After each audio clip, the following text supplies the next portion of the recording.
Très longtemps, au tout début des temps, il n'y avait rien. Rien que le grand créateur. Et le grand créateur créa. Il créa la terre, les animaux, les humains. Après l'heure de la création, ce fut l'heure de la répartition. Le grand créateur convoqua ses créatures et il les répartit sur terre, mais aussi sous terre, dans les airs, dans les mers.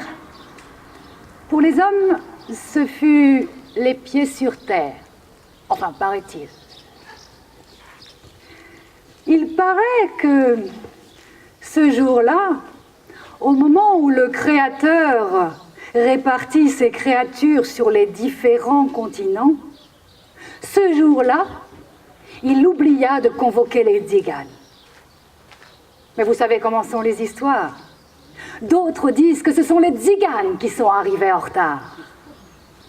Quoi qu'il en soit, que ce soit pour se faire pardonner ou bien pour les punir, le grand créateur ne donna pas de terre aux tziganes.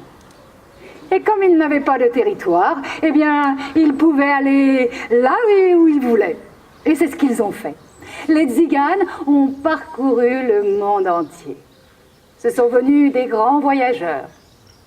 C'est pour cela d'ailleurs que l'administration, pas celle du grand créateur, non, celle des hommes, les ont appelés les gens du voyage.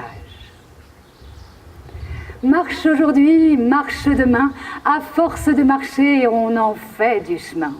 Ça, c'est bien une réalité pour les voyageurs. C'est aussi une formule de conteur. Alors moi, je ne suis pas tzigane, mais je suis conteuse et j'aime voyager dans les contes du monde entier. Cet après-midi, j'aimerais bien vous emmener sur les chemins tracés par les roulottes. Et pour m'accompagner, les Tziganis Trio. Hey!